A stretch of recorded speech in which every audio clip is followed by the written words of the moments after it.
ਬੰਦੀ ਸਿੰਘਾਂ ਦੀ ਰਿਹਾਈ ਲਈ ਲੱਗੇ ਕੌਮੀ ਇਨਸਾਫ ਮੋਰਚੇ ਵੱਲੋਂ ਪ੍ਰੈਸ ਕਾਨਫਰੰਸ ਕੀਤੀ ਗਈ। ਕਾਨਫਰੰਸ ਵਿੱਚ ਬਾਪੂ ਗੁਰਚਰਨ ਸਿੰਘ ਨੇ ਦੱਸਿਆ ਕਿ 16 ਮਾਰਚ ਨੂੰ ਅੰਮ੍ਰਿਤਸਰ ਵਿਖੇ ਹੋਣ ਜਾ ਰਹੀ G20 ਸੰਮੇਲਨ ਦੌਰਾਨ ਮੋਰਚੇ ਦੇ ਮੈਂਬਰਾਂ ਵੱਲੋਂ ਰੋਸ ਪ੍ਰਦਰਸ਼ਨ ਕੀਤਾ ਜਾਵੇਗਾ ਤਾਂ ਜੋ ਭਾਰਤੀ ਹਕੂਮਤ ਵੱਲੋਂ ਸਿੱਖਾਂ ਨਾਲ ਕੀਤੇ ਜਾ ਰਹੇ ਧੱਕੇ ਤੋਂ ਉਹਨਾਂ ਦੇਸ਼ਾਂ ਨੂੰ ਵੀ ਜਾਣੂ ਕਰਵਾਇਆ ਜਾ ਸਕੇ।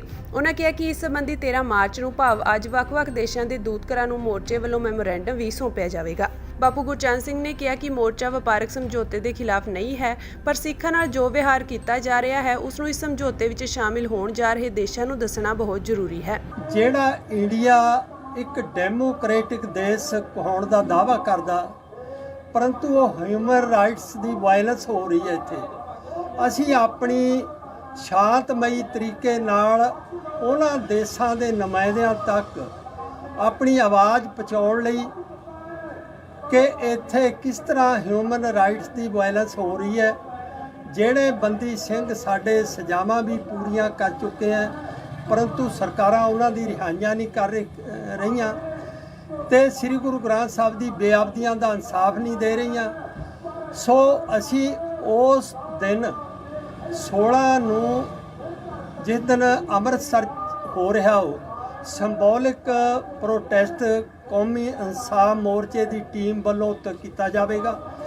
ਉਸ ਤੋਂ ਪਹਿਲਾਂ 13 ਮਾਰਚ ਨੂੰ ਜਿੰਨੇ ਵੀ ਦੇਸ਼ ਉਸ 'ਚ ਸ਼ਾਮਲ ਹੋ ਰਹੇ ਹੈ ਉਹਨਾਂ ਦੀ ਅੰਬੈਸੀਆਂ ਜਿਹੜੀ ਦਿੱਲੀ 'ਚ ਹੈ ਉਹਨਾਂ ਨੂੰ ਅਸੀਂ ਕੌਮੀ ਇਨਸਾਫ ਮੋਰਚੇ ਵੱਲੋਂ ਸਾਡੀ ਟੀਮ ਮੈਮੋਰੈਂਡਮ ਦੇਣ ਜਾ ਰਹੀ ਹੈ ਕਿ ਇੱਥੇ ਇਸ ਤਰ੍ਹਾਂ ਮਨੁੱਖੀ ਅਧਿਕਾਰਾਂ ਦਾ ਘਾਣ ਹੋ ਰਿਹਾ, ਜਿੱਥੇ ਅਸੀਂ ਉਸ ਵਪਾਰਕ ਸਮਝੌਤੇ ਦਾ ਸਵਾਗਤ ਵੀ ਕਰਦੇ ਹਾਂ, ਪਰੰਤੂ ਜਿੱਥੇ ਮਨੁੱਖੀ ਅਧਿਕਾਰਾਂ ਦਾ ਘਾਣ ਹੋ ਰਿਹਾ ਅਸੀਂ ਆਪਣੀ ਆਵਾਜ਼ ਸ਼ਾਂਤਮਈ ਤਰੀਕੇ ਨਾਲ ਉਹਨਾਂ ਦੇਸ਼ਾਂ ਤੱਕ ਕਿ ਜਿੱਥੇ ਉਹ ਵਪਾਰਕ ਸਮਝੌਤਾ ਕਰ ਰਹੇ ਆ ਉੱਥੇ ਸਰਕਾਰ ਤੇ ਦਬਾਅ ਬਣਾਉਣ ਵੀ ਇੱਥੇ ਮਨੁੱਖੀ ਅਧਿਕਾਰਾਂ ਦਾ ਉਲੰਘਣ ਹੋ ਰਿਹਾ।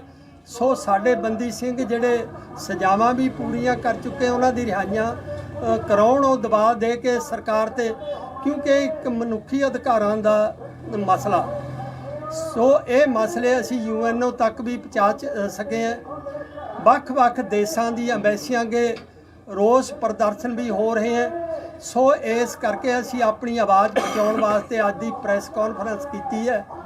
ਦੂਜਾ, ਅਸੀਂ ਜਿਹੜਾ ਹੋਲੇ ਮਹੱਲੇ ਦੇ ਦਿਹਾੜੇ ਤੇ ਆਨੰਦਪੁਰ ਸਾਹਿਬ ਇੱਕ ਨੌਜਵਾਨ ਪ੍ਰਦੀਪ ਸਿੰਘ ਦੀ ਉਮਰ 24 ਸਾਲ ਸੀ, ਉਹਦਾ ਕਤਲ ਕੀਤਾ ਗਿਆ, ਉਹਦੀ ਅਸੀਂ ਨਿੰਦਿਆ ਕਰਦੇ ਹਾਂ ਕਿਉਂਕਿ ਇਸ ਤਰ੍ਹਾਂ ਦੇ ਨਹੀਂ ਹੋਣੇ ਚਾਹੀਦੇ।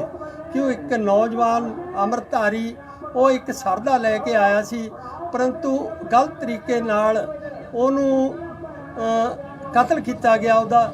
ਸੋ ਅਸੀਂ ਕੌਮੀ ਇਨਸਾਫ ਮੋਰਚੇ ਵੱਲੋਂ ਉਸ ਦੀ ਨਿਖੇਧੀ ਵੀ ਕਰਦੇ ਹਾਂ।